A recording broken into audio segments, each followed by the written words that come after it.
Welcome to Safe Coalition, Confronting Our Crisis. My name is Ann Bergen. I'm joined today by Jim Derrick, who is the creator and host of this series of programs. He's also the president of the Safe Coalition, whose mission is to support individuals and their families who are struggling with this epidemic, this disease of substance use disorder. And the mission is to provide treatment options, in addition, education, but especially to really do more and more to erase the stigma that's associated with this awful disease. And I think we're making some progress in that area, but we have a way to go, I think. And Jim included me in this adventure because he knows that as an educator, I have an interest in the whole area of prevention and education and early intervention, because we know that there's such a component of mental health that's associated with substance use disorder. And what we're finding now, what the research is showing us, is that as parents and as educators, we're doing a very, very good job of keeping our kids physically safe. But unfortunately, our kids are more emotionally fragile than ever. And we're finding now, even when you look at when kids arrive on college campuses, that it's now a 25-year low in terms of the number of kids who are coming onto campuses already suffering from anxiety, depression, a lot of different emotional disorders. And we know that this particular generation they're also complicated by social media, and every generation has its challenges, but as wonderful as social media can be, it's really created a lot of issues for our young people. And traditionally, sports, physical activities have provided great social networks for our kids, and they do a great job in building confidence and skills and attitudes that really help kids develop this strong inner core that helps them sort of face all the challenges that life throws at them. And we know there are a lot, that life is tough. It's always going to be tough. Kids deal with rejection and loneliness and failure, and they're having a tough time doing it, and sports have been a way to buffer that. But what we're finding, and this is kind of a focus for our program today, a couple of things. We're finding that 70% of kids drop out of sports, youth sports, by the time they're 13. And there are a lot of different reasons for that today, and we're going to explore that.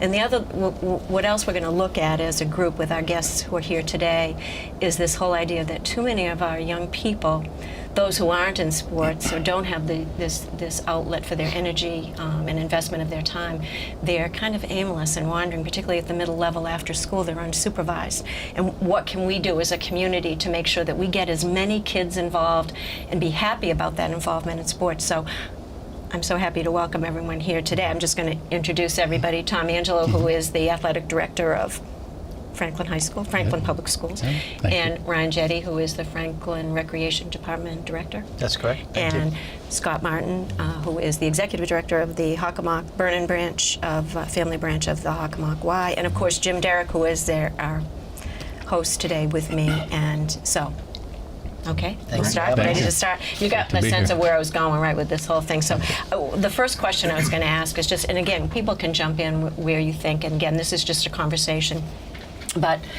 And Jim also, who happens to, in addition to all the work you're doing with the Safe Coalition, you're devoting your time also working with youth sports in baseball, right? In greatest game in the world. Yeah, it is. So, and the Red Sox are doing, so well, so that's right. good. But anyway, the first question I was going to ask is just if we can reflect on from all of your experiences as parents and as working in sports, why do you think we're losing so many kids? What is it that's happening today? And anyone can jump in sort of from your experience, and what is, and maybe advice along the way we can give to parents. I guess I'll start with that question. I think one of the things that we're seeing is that children are starting these sports at such an early age, and then as they go, they get overscheduled. And one of the things that we kind of typically see is that, where early on there was a loyalty to your team. Now when you're playing per season on 3 different teams, your loyalty, it's divided and it's split. And part of it is, that connection you had with that coach. is sometimes now divided because you're now kind of feeling that anxiety of being in different places and different teams. And one of the things that we're trying to do with some of the kids that we work with is, at least in the spirit of what we do at the Y, is we want to promote healthy living, but we'll kind of work on things like their fitness and their things that aren't necessarily sports related, so they can still kind of have some fun and feel accomplished without necessarily having that pressure of being split and divided and split so many with different ways. And we'll try to do things that kind of bring up the social aspect of the team. That it's not just there one day a week, but they're kind of feeling a part of something bigger, because I think that gets lost as you're split in so many different That's directions. a good point. I never thought about that. The more teams on, the less the loyalty is to that, and that there's not that one coach that you're relying on, but it's spread out over. Anyone want to add to that, or what you can think of? Sure. I feel that we're losing kids at this level, at the high school level. I've said before that playing athletics at Franklin is a blessing and a curse. We are so competitive. We have such successful teams here. We just came off of one of the best winter seasons I think a school can have. And with that, the competition is so strong. We tend to lose some of our athletes because they feel they're not good enough, or because they don't want to sit the bench on one team. They would rather specialize in another. Unfortunately, we cut athletes from our varsity programs, which I just hate everything about cutting and the word cut in general. But we do have non-cut sports at the high school that these student athletes can then join. But I think that's one reason we tend to lose some of the high school athletes at this age, is just because of the competitive nature of how things are in Franklin. The stronger the sports, the more competitive it is, right? Yeah, That is it's not that's a feature of it. recreation, it's not intramurals, it's a Division I varsity team, and it's some tough choices have to be made. It's very difficult for coaches to have so many kids come out for teams, and then they're left with the responsibility to trim down that team because of mandatory team sizes, players, rosters, uniforms. I could go on and on for the reasons, but and it's not fair to the players who ultimately would be sitting on the bench for a lot of the time. And so it's really a vicious cycle, right? Absolutely. But it is heartbreaking for coaches, I know, when they have to let people go, and the kids try so hard, and then they have to let them go, and then there they are, they've got this energy, and yeah. I'm sorry. On the happy end of things, I know Ryan was speaking with us around the task force, which I'd like to address a little bit later. Yeah. But Ryan, how does the recreation department address this dropout rate? Yeah, so our numbers are huge at the elementary and middle school level, and we typically start to see a little bit of a decline in participation with female athletes at about the 7th or 8th grade level. But as Tom alluded to, some of these, you've got 80 to 100 boys going out for 15 spots, and so I do think that that's a huge contributing factor to it, is when you're having to cut 50 to 60 kids, they need an outlet. And so we've been able to provide a program. It's an intramural basketball program. We're doing it 3 times a year now, and we're getting between 80 to 100 wildly boys. Successful. Yes, it's very good. And actually at the Coalition meeting, we got to talking about what we can do to maybe include more kids. And not everybody plays basketball. So we went back to the office, and I spoke to Megan Woodacre, our program director, and we talked a lot about getting more females involved, and so we came up with the idea of the co-ed softball. So I think in the springtime we're going to be rolling out a new program to try to target more of the female athletes that don't make these teams. I have to say, the Coalition works with 8 area towns, including Franklin. And I'm not just saying this because I'm a Franklin resident and I have this company in the room. We are really fortunate in this town to have people of all of your caliber in the positions that you're in. Ryan, you just said you've been here for 19 years. You're new, Tom, but not new to this vocation. And Scott certainly has his experience. We're really fortunate to have you. Thank you. I'm reflecting back to my son Michael's experience when he was cut from baseball 4 years in a row at Franklin. He was a good, solid ball player. Could he have played? Sure, he could have played. But it was just a law of numbers. He couldn't quite get his head up. And Pete Pasquaroso, I will never forget the impact Pete had on my son Mike. And where I'm going with this is there really is a role for good, positive people like you, Tom, Ryan, Scott. in these young men and women's lives to help them realize that the cut isn't the end of everything, right? And can you describe a little bit about how you might coach your coaches, or how you might talk to an individual that doesn't make a team about what it means and what the future might hold for them? Absolutely. We go over this at our coaches meeting as well for the teams that have to make cuts. And there's a certain way we want to go about that. First of all, we want to make sure all of our student athletes get a fair tryout, at least 3 days, and I want the coaches to put together some type of objective rubric where they can actually assess a score to each athlete in whatever. So for baseball, for hitting, fielding, throwing, agility, running, that type of thing. And then the coaches do meet with other coaches to, basically decide on the number they're going to keep. And I ask the coaches to sit down with the student athlete who's not going to make a team, and first of all, congratulate them on trying, on being out there, for doing their best. We want the coaches to tell the kids, this is a temporary thing. Don't give up on sports. Don't give up on baseball. Don't give up on basketball. Keep that passion and, work hard at it and come out again next year. And if, it just didn't work out this year, but we do have other non-cut sports that you can certainly go into. And, for the winter, we have indoor track, which is very popular. We have wrestling.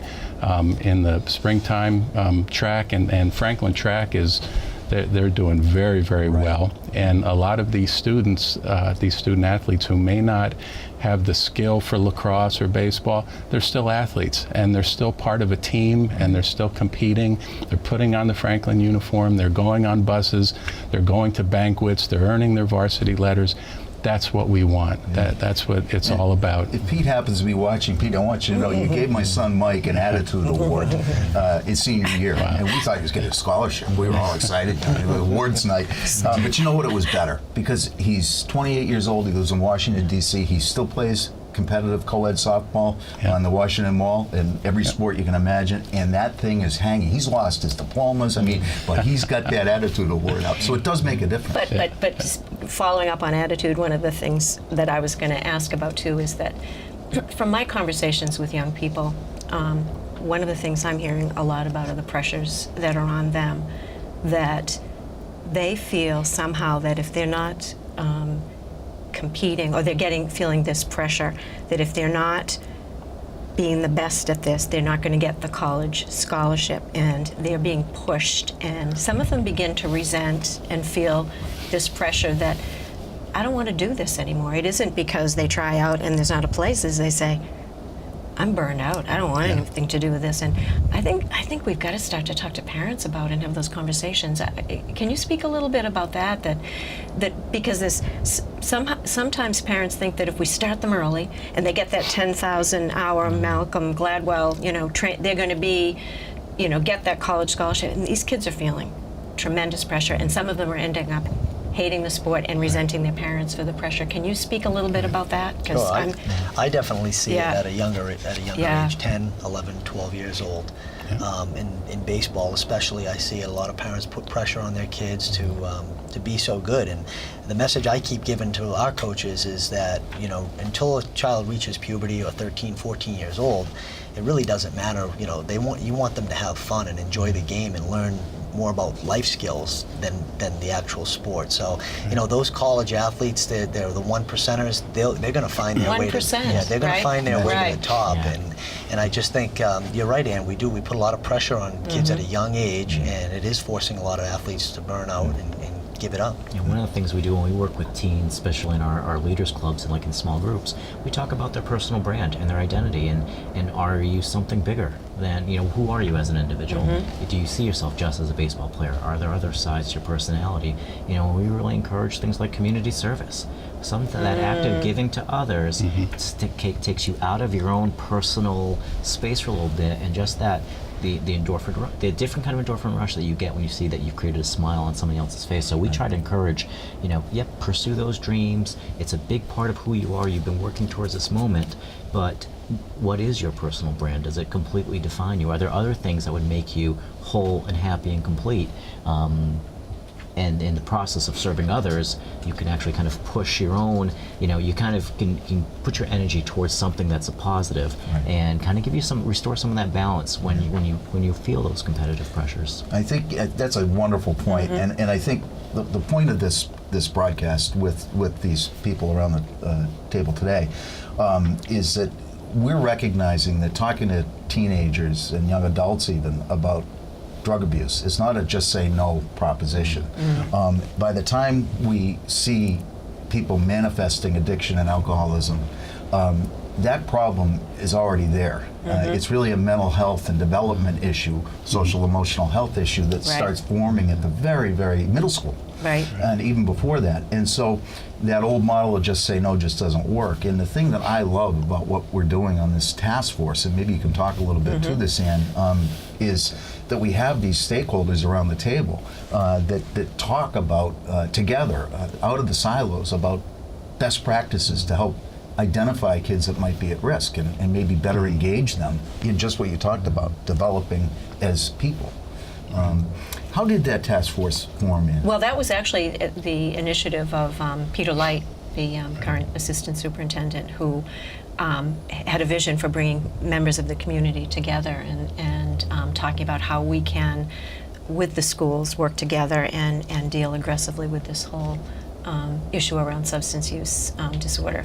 And we've had some really good conversations, but particularly one of our areas of focus is conversations we need to have with parents, that because particularly the ride home, we talk about going to and from these events when there's that quiet time in the car, and conversations that can help build resilience in that inner core. And it's a way we can talk about sports that will help kids get strong, have those strong internal resources that will help them, sort of, we say, the antidote to substance use. And around that, so often, again, you hear kids, the conversation home after a sporting event is deconstructing their play, telling them what they did wrong, complaining about the refs. Didn't get enough playing time. Yeah, you didn't get enough. I'm going to go talk to that coach. So part of what the conversation today is to sort of say, how do we talk to parents about some of those conversations that we could be having in that incredibly quiet time coming to and from these events when we're with them. And that's one of the things I was going to ask people today. What are those things? How do we approach sports in a way that we're developing that rather than crushing these kids' spirits, which we're hearing too much, and then creating all this anxiety and I remember when we spoke about this during one of the task force meetings, and I shared with the group that I absolutely blew it with my first child, and with Anthony after a game, if he didn't do well or if his team didn't win, he was pouty. There was no communication. He was sullen and complained about the official, and I thought, oh man, there has to be a better way of doing this. This can't go on much longer. And when my second son started playing sports, I thought, you know what, we're doing this completely in another way. We're going in another direction. And I made it very clear to Zach, everything that you've done, I've been there for 2.5 hours watching you have a great time. When we get in the car, everything's left on the field, and now this is my time. I've given you my morning, I've given you all this time, I love watching you. Now it's my time, and you're going to talk to me, and we're going to communicate. And there will be no negativism in the car, no speaking illy about a coach or an official or what have you. It was all positive. And I would start off every conversation to a point where it was kind of humorous with him. But I said, you tell me, how are you a great teammate today? Wow. What did you do to be a great teammate? And I'd follow up with, and did you have fun today? Because if you're not having fun, this isn't working out, and you can be doing something else right now. You could be helping me with yard work, not having me here watch you play. And that kind of, framed the conversation from that point on. And this started early with him. And I remember it just going on And one day my wife, who's a psychologist, actually was in the car with us, and she started going down the path of, giving him some, constructive criticism and so on. And he said to her, "Mom, we don't do that in this call." Yeah, and I thought, That's a wow, bingo you moment. got it, Zach. Yeah. So, and I try to share, share that story with parents that, this is your time and you're in charge and you can steer that conversation, but just stay at it. And then, you can then bring up the tough topics, the topics about drug use and, hey, I heard something on the news about opioid abuse and Narcan. Do you know anything about that? And, that would be a good... Because they haven't shut down because they said, I am closed off, so then you're opening avenues for different conversations. Exactly. Right? Aren't sports just and we have such a great diversity here. We have the athletic director, the recreation department, the YMCA. Aren't athletics, whether it be working out, community service, aren't they a wonderful metaphor for life? Absolutely. In general? You got winners and losers, right? You got to learn how to fall down, you got to learn how to get back up. We could go on and on with all of the parallels, but I think, and listening to you, Tom, really got to me, because I can tell you I blew it as a dad, probably coaching out on Fletcher Field many times, missing that opportunity. Yeah.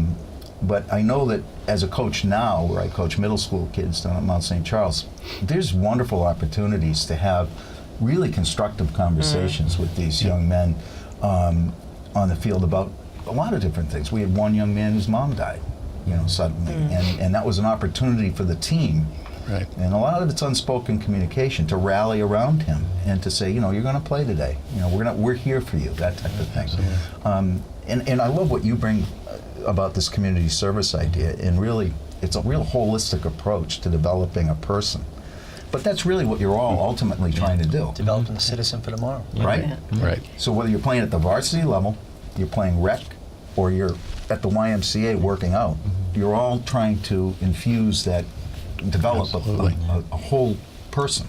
And I know we're all passionate about athletics and sports and so on, because there are so many life lessons that can be learned while participating in athletics. And we always tell our kids, we want you to be a leader.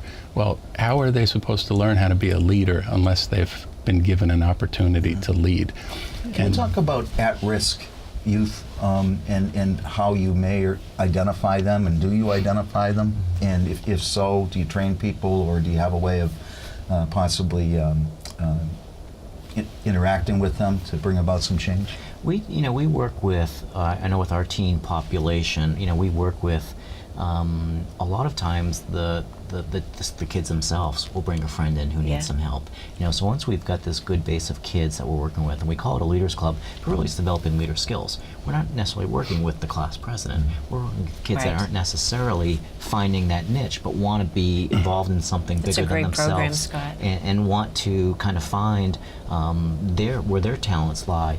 And a lot of it will come. The kids will know. They'll bring their friends in, and a lot of it is, we'll encourage that. Come visit one meeting, see if you have fun or not, and let's see what you get out of it.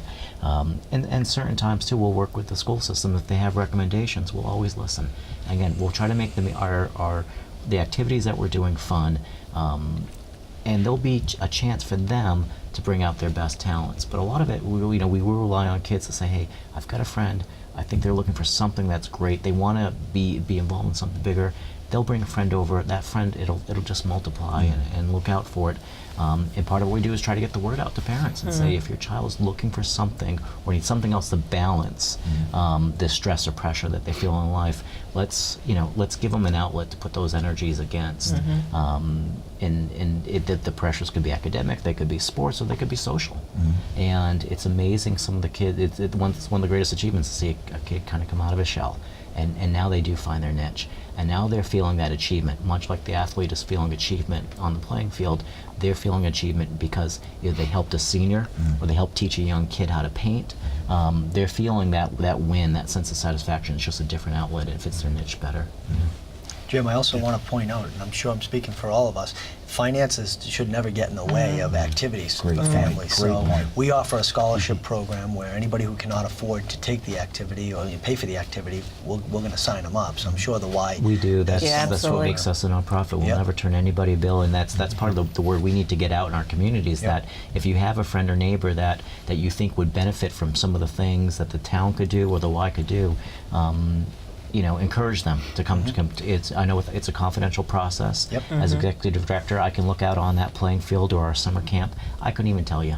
I don't even know who they are. It's such a confidential process. But I do think that that's a great word. Is that finances should never matter away. If you can let us know that you want some help and support, we'll figure out how to do it. And we'll do it quickly. Yeah. Well, it does. I think leadership. You talked about leadership, student athlete leadership. Tom, you encourage captains to reach out to kids maybe on the team or not on the team. Absolutely. The mentor role? I think with definitely the captains do that. There are some captains who we meet as a league, as a Hockomock League, and we have a captains conference that we hold 2 conferences a year, and we have topics like that: how to engage, how to involve the new student who might not have friends or is struggling a little bit on the field, and that type of thing. But really, in high school athletics, it comes down to the coach, and the coaches are there to identify potential issues. The coaches at Franklin High, we are blessed with outstanding coaches, and not just excellent coaches for skills and so on, but they're excellent human beings, and they sincerely care about their student athletes. And they might be tougher on some than others, and but they're making the call, and they know how to best communicate with these kids. And if any issues ever arise, or if a coach sees that a kid is struggling socially or maybe having issues, he or she will bring that to my attention, and then I immediately bring it to our principal, Paul Perry's, attention, and Paul moves very quickly on it. So, our coaches are really the first line, and they do such an excellent job with our student athletes. It's the same with the youth coaches too, right, Ryan? Yeah, That helps. I have to echo Tom's comments. I mean, I'm very impressed because I have a freshman at the high school now, and I'm very impressed of how the coaches and through Tom's leadership, they tackle some really tough issues. The anti-bullying, that whole thing, and the concussions. Really, the education has really stepped up. Ryan, I want to give you an opportunity. You spoke so well at the task force meeting about this basketball program. We just alluded to it earlier. Yep. Can you talk a little bit more about the inclusiveness of it? And, Sure. the nature So of the program? The first thing I have to do is give credit to the folks who helped me run it, because without Mike Vinson, Mark Williams, and Jay Horrigan, those 3 individuals, Jay, they have been involved since the beginning. And of course, Megan in my office, she does a lot of the rosters and ordering uniforms and whatnot. But it's really an intramural program for grades 9 through 12. It's run spring, summer, and in the winter. And anybody who wants to sign up, we have rolling registration that runs. We typically get anywhere between 60 and 100 athletes. We've just expanded it now to offer it for 7th and 8th graders, and also we're offering it for the kids when they come home from college. So we're offering great. it for kids up to 23 years old. And it's really well received. And the best part about it, I think I told you, was there's no coaches. There's no adult coaches. It's amazing. The coaching comes from the captains, so we elect a captain for each team, and they pick their team.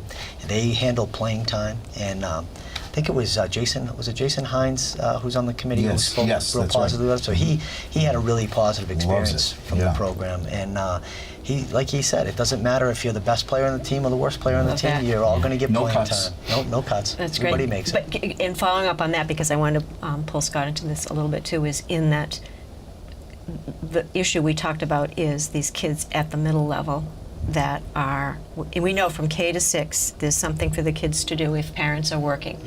They have solutions, there are after-school programs, and the kids stay till 5 or 6 o'clock at night. Middle school kids from 7th and 8th, if they're not doing something, there are a couple of after-school clubs at the schools, but pretty much if they're working parents, they're going off and they're going and they're in other people's basements and they're experimenting and all that.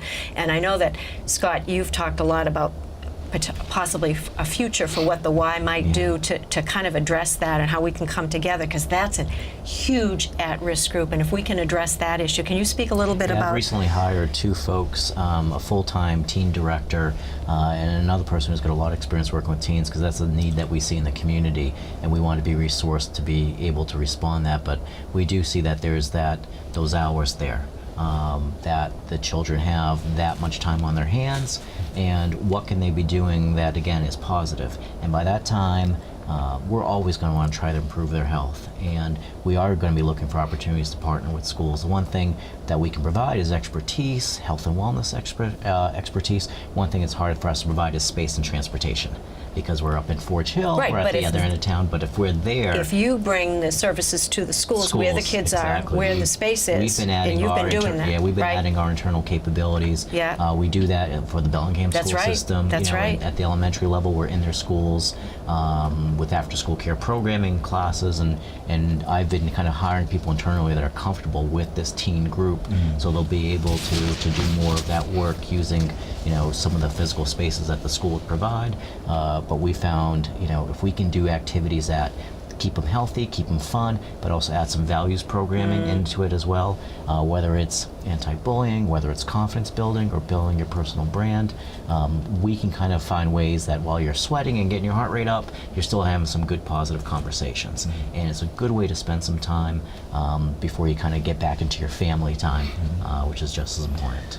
I wanted to mention, because you brought up a good point, Ann, that critical time between 2 o'clock when the kids get out of school to 5 o'clock, that's really where we all need to focus and try to get those kids involved in something, whatever it is. Couldn't agree more. And I think the risk is for the many out there that feel that they don't fit in. And I know I graduated from high school in 1978. It was a long time ago. But I remember that feeling of the awkward social point and all that. That 2 to 5, that's a long time. That's a lot of idle time to try to find some group to fit in with. And if you don't have a healthy option, sometimes you can make some really unhealthy choices. I think you couldn't be more correct in that. I do want to mention that the Safe Coalition has a wonderful high school peer-to-peer group. They actually are a body. We have about 25 young men and women on this now, and they're advisors to the Safe Coalition. They run their own events. They run awareness events at the high school. They're all leaders. We have sophomores all the way through seniors. Anyone, any high school aged person is welcome to the table. We have a board member on our board that's high school age, because Jennifer Knight, who's our vice chair, she's fantastic. She works with these young men and women, and she recognized that to have a coalition advising on substance use disorder problems made up of gray-haired guys like me or women doesn't really make sense. We need to hear from the young people. So it gives them a really good opportunity, gives them service hours and all that type of thing. But I'll tell you that we had a young man by the name of Ben Waters, who was our first board member and the first chair of that. He did a wonderful job. And Ben is very still emails me regularly. He's an Eagle Scout, great young man. But I'll never forget him leaving and looking me in the eye and saying, "Mr. Derrick," and he had tears in his eyes, "I do not want to come back for funerals for my classmates that graduate and go on to have heroin problems." And I will never forget the look in his eyes. And that has, his passion and compassion has really moved this group forward. And it kind of set me back a little bit, because sometimes I don't think I give enough credit to what younger men and women bring to the table in terms of passion, ideas, leadership skills. Right. Does that make sense? Yes. And I think, and just following up on what Ryan said earlier before we came out to start talking, was about that we continue to lose young people. And they're not just, all different age groups, but just we're still, this isn't over, with this whole attention to this whole epidemic, and that we have to keep our eye on the prize and just say we have to keep our focus on this, because we keep losing them, and it's just, and like you said, no more funerals, but this is an epidemic, and we've got to, we've got to keep talking about it. But, I just had one other question that I wanted to follow up on, and something I've been thinking about a lot when you read about, like, the impact of social media, and it's huge, and we know it. And what's now out there, and it's a lot of the creators of these apps that young people are using to subvert adults. There's a lot of kind of like hypersexualization that's going on underground in these sites and away from the eyes of parents.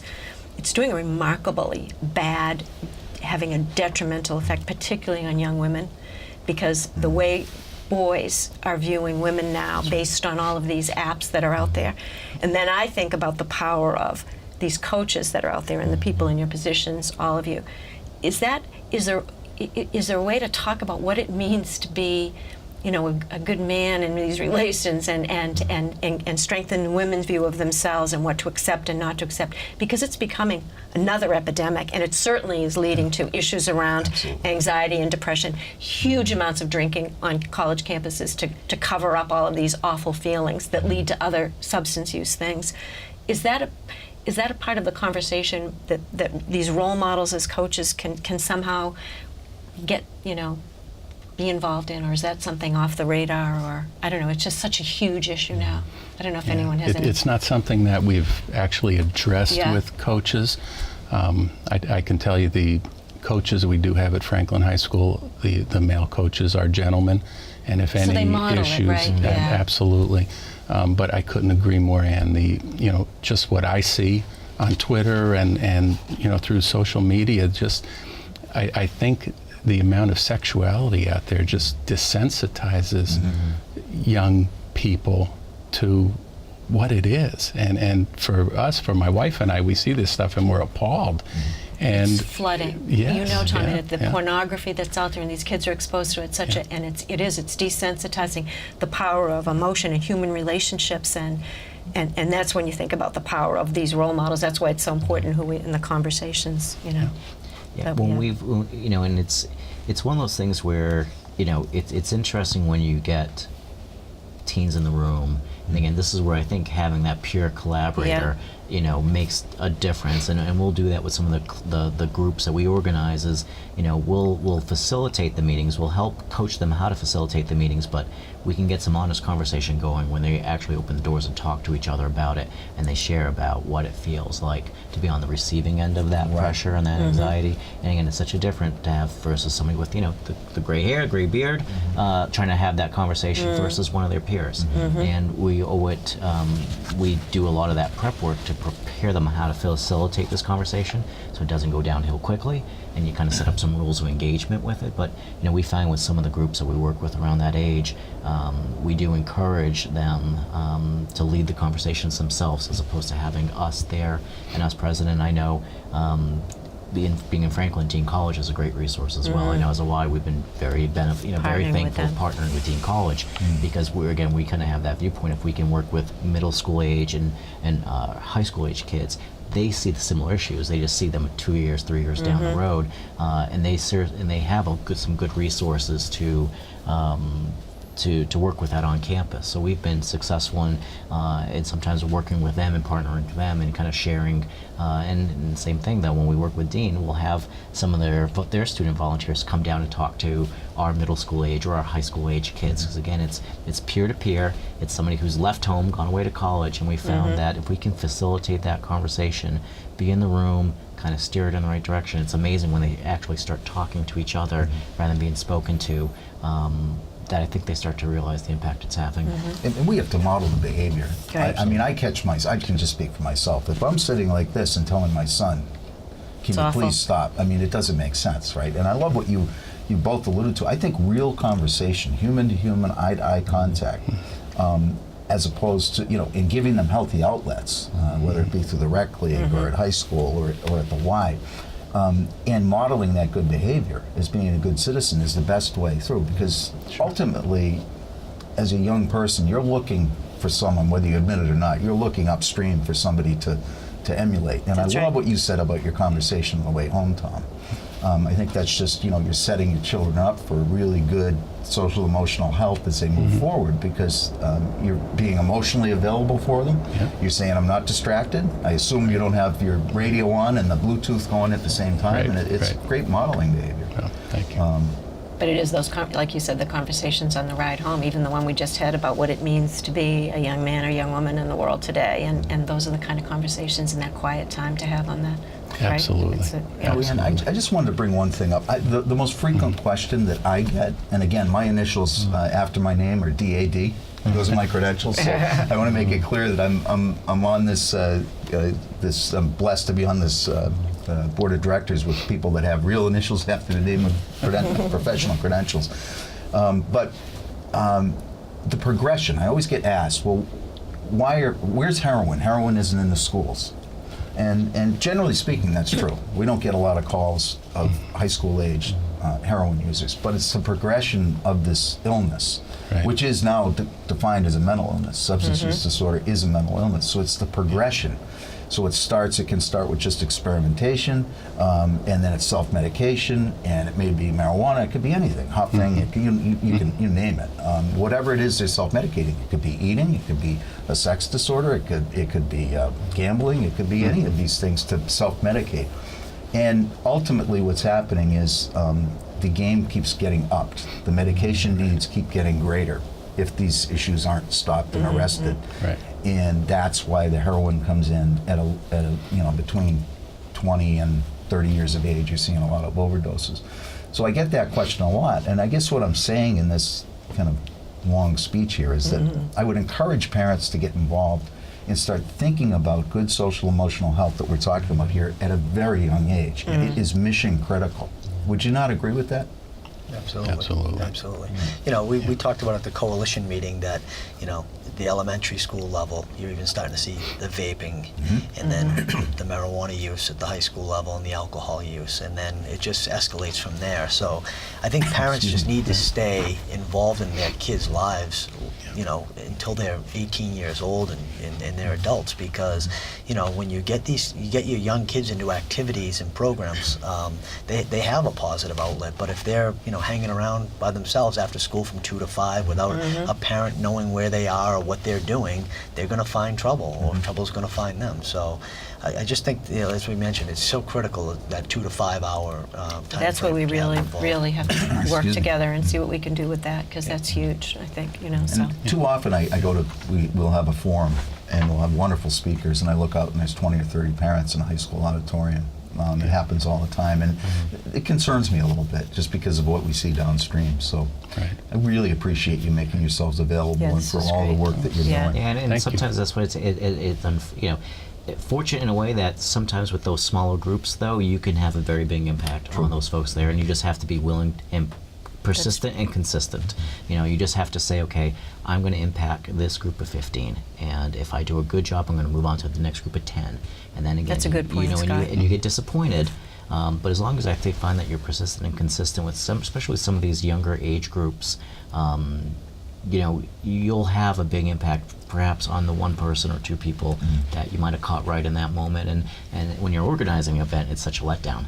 It really is. But you know, I think it is important to say, okay, we'll maybe try another avenue, but we'll be persistent. We'll keep going on, and Good point. and we'll stick with it, because eventually the people who need it the most will find their way towards you, and you just have to have faith that those crossroads will intersect, hopefully sooner rather than later. But you know, I agree with you that younger age group we try to do with some of our activities is really insert some values into the conversation, and one of the things that we're trying to do too at RY, you know, even from the early ages, is talk about failure and talk about how, you know, that concept of getting back up and trying again, and it's really only a failure if, you know, if you let it. And that's really a concept from a young age where it's really trying to get kids to understand that you can't succeed without failure, and it doesn't define you. And we're a big believer, even with some of the teens that we work with who haven't quite found their niche elsewhere, we believe that we're the place where we want to give them second chances. We want them to learn and kind of, you know, and kind of grow from where they're going. And I do think that that fear of failure is overwhelming as you get older, and it can kind of just stop you in your tracks. And you know, we're trying to really reinforce with some of these kids that have made one or bad decisions. Those decisions don't define you, you know, and they don't dictate what has to happen next. You might have to deal with some consequences from a situation that, you know, you put yourself in, but it doesn't need to define you and dictate what's going to happen moving next. Good point. Great. Excellent. Great. Good.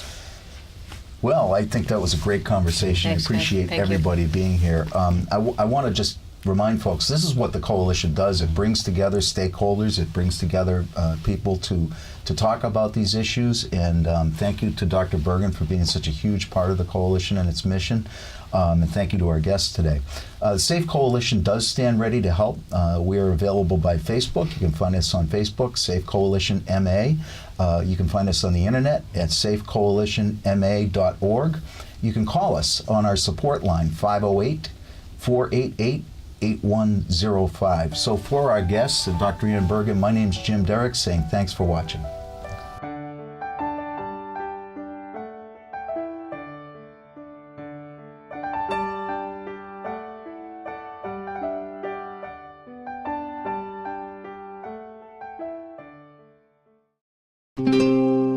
This program was made possible by your Franklin friends and neighbors, good folks just like you. Thanks for supporting Franklin TV. And thanks for watching.